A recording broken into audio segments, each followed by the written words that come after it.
Hey, welcome to Lessons from the Boot. I'm your host, Ms. Brittany, and every week I dive deep into the personal growth and development that living here in South Italy teaches me, in the hope that you can gain some inspiration from it wherever you may be in the world. So, here we are. I am officially approaching the end of my first year of 2024. Now, before you go ahead and think that I've lost my mind because we are only in March, you need to listen to episode number 5 of my podcast called Rethinking Your 2024. And in that episode, I talk about the 12-week year, the concept inspired by the book of the same name, which talks about how you can divide your conventional 12-month year into 4 12-week years. And it's an incredible concept and one that I've dabbled with in the past, but previously I've never really gotten beyond the first month before I've given up. This is the first time that I've actually made it through to the end of my first 12-week year. And I've got to be honest with you, the results are incredible. And I wanted to share them with you today in this episode to, in a way, inspire you to perhaps adopt this principle starting from April and for the rest of this year, to see what amazing things you too can achieve in 2024, because the years go by in a flash. And I don't know about you, but I always arrive in December and I'm like, where on earth did that year go? And this year I wanted to arrive in December and be like, wow, this year has been insane. I've achieved so much, which is what inspired me to really follow this concept and principle, because I really want to maximize the moments, the opportunities, the time that I have this year to achieve some pretty incredible things. So the goals that I set for my first 12-week year were pretty simple and were minimal, because the power behind this concept is that you don't overwhelm yourself with too many goals, because you're likely to not achieve any of them. So I gave myself 3 goals, and they were to focus on my Italian study and develop a daily habit around that. And I'm really happy to say that I've been able to achieve that. Now, I've had a few days where maybe I've not been able to study, but the difference is that now I miss not studying on the days that I don't get round to doing it. Let me tell you, I have had a real love-hate relationship with studying Italian. And I think it's because my mind, my attention is pulled in so many different directions. There are so many ideas that are constantly bubbling away in my mind, and so many things that I want to be placing my attention on, that sometimes my mind just feels like it's running around in 1,001 different directions. And it can be very difficult sometimes to focus. And I realize sometimes that maybe I just need to simplify things, and that way I can regain the focus that I need to get things done. And I've been able to do that with my Italian study. Every single morning, give or take a couple of days where maybe it's not been possible, I have been studying for at least 30 minutes. Now, some days I can't do 30 minutes, I can only do 15 minutes. But every single day, apart from, as I said, the odd days I've not been able to, I have adopted this into my routine, to the point where, as I've mentioned before, I now miss it if I'm not able to study on a particular day, which is incredible, because I've never been this consistent with my Italian study in the near 6 years that I've been living here. And it means that some of the books that I bought maybe 3 or 4 years ago to help me to learn Italian, I have now managed to complete over the course of these 12 weeks, which I'm so proud of. And I'm working through material that has sat untouched in my drawer for months and years. So it's an incredible thing that I've been able to adopt by following this 12-week year. And it's something that is now a habit in my life. It's something that I will do every single day for the rest of my life and for all the time that I live here in Italy. So I'm really, really proud of my achievement with my Italian study. Now, when it comes to my second goal that I set in this 12-week year, it was to develop a more consistent posting routine for my social media, particularly with my YouTube channel. Now, YouTube is an absolute beast. I've touched on it before in previous episodes, but it takes so much time and attention and effort to grow a YouTube channel. It isn't immediate gratification. It's not like Instagram or TikTok where you get that instant dopamine hit.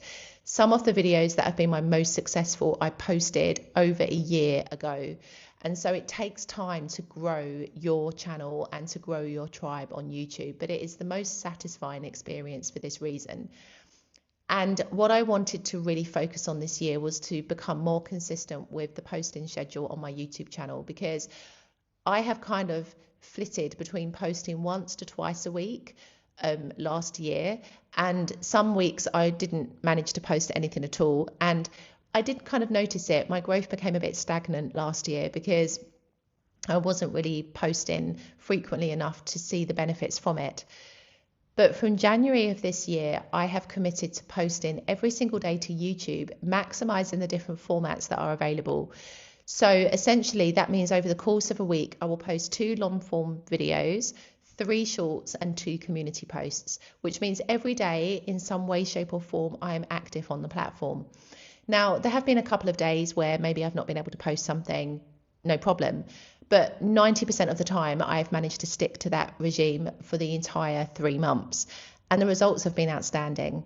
So when I click into my analytics on YouTube, it tells me that my channel is performing over 200% better compared to last year because I've increased the frequency that I'm posting to YouTube. And I am so proud of myself. My subscribers are up, my views are up. I even beat Social Blade. Now, Social Blade is a website which can track your social media growth and give you, it says, near accurate predictions of how your channel is going to grow over the course of the coming years. Now, I've used this before and I've always felt a bit deflated because it says my channel is going to grow like really, piano, slowly. But, slow and steady wins the race, guys. We are all obsessed with running to the finish line and achieving like this instant success, but success takes time. The most influential businesses that you see in the world did not grow overnight. It took time, except we only see the visible part, which is the success. We don't see all the hard work that went on for years behind the scenes. So yeah, I've always been a little bit like, okay, my channel's going to grow, but it's going to take some time. But this year, my channel exceeded what Social Blade predicted.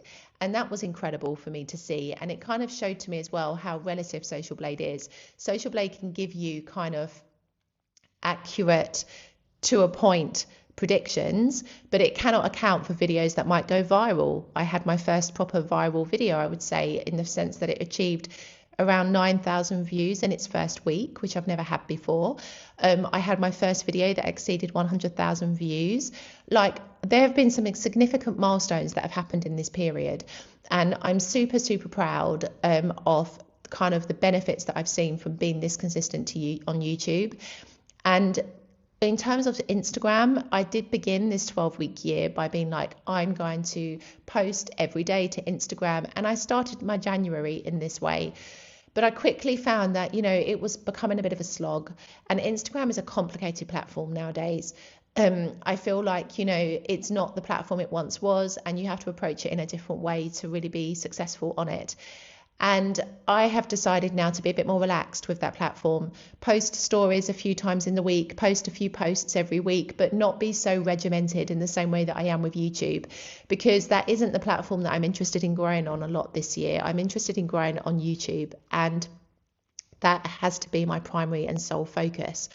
So I'm really proud of kind of the progress that I'm making, and for the fact that I can be adaptable with this 12-week year, because I think sometimes we become a bit regimented in our goals. We're like, I want to achieve this, and it's this or the highway, as they say. And I have realized that actually this 12-week year gives you the flexibility to change your goals to suit your needs, and to adapt and reevaluate and reassess what's working and what isn't. Because the idea with this 12-week year is that every week you will check in and look at your progress from the previous week.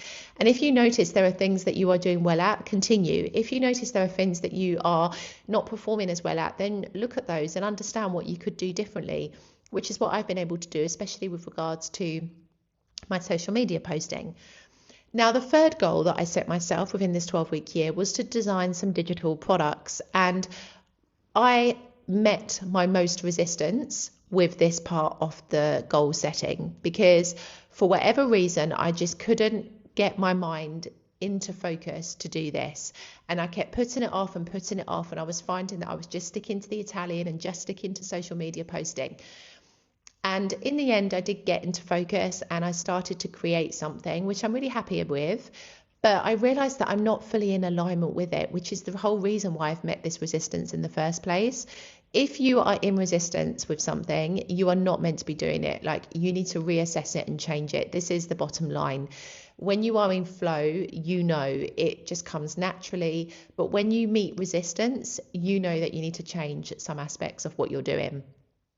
And I decided instead that I'm going to offer some services, which I'm working on this week. I've got my final push of this 12-week year to get everything done and dusted. But I feel so much more in alignment with this than I did with my original idea. And so this is the benefit, the flexibility of this 12-week year. You are not stuck to your goals. You can change and adapt them because you're constantly evaluating your progress and what you're doing and what is working and what isn't. So overall, I am super, super proud of what I've been able to achieve over the course of 12 weeks. And part of the book says that at the end of your 12-week year, you should have a moment to celebrate, to kind of reassess what you've done before you move into your next year. So I'm going to take this Easter weekend, it couldn't come at a better time, to really reflect on what I've done and celebrate a little bit, because you have to be able to recognize your achievements. It's not about always, okay, wonderful, next.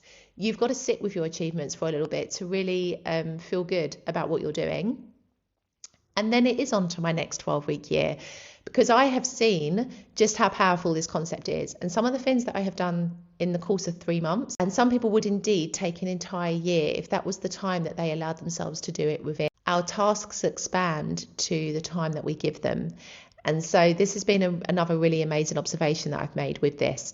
So I hope that this episode and my kind of achievements, if you like, can inspire you to perhaps adopt this principle for the remainder of 2024. It's never too late to start this. Okay, yes, ideally you'll begin in January, but to begin in April and work all the way through to the end of the year, you can still achieve some amazing things.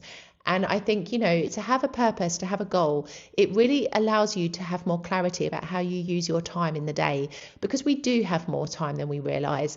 I don't have enough time is the most overused excuse that I think I've ever heard. And I've been guilty of saying it myself many, many times before. But essentially, you do have time. It's just, how are you using it? That's the key. Like, are you utilizing the commute to work to listen to something, to improve yourself, to, I don't know, learn something new as you're going to work? How are you using the pockets of time that you have in your lunch hour, or when you wake up first thing in the morning, or when you come home? Like, there are so many little moments that perhaps we don't pay enough attention to during the day that we could be put into better use. And I think this 12-week year really allows you to be a bit more conscious as to how you use your time and the things that you can achieve in your day. I hope this has inspired you in some way, and I will see you in the next episode.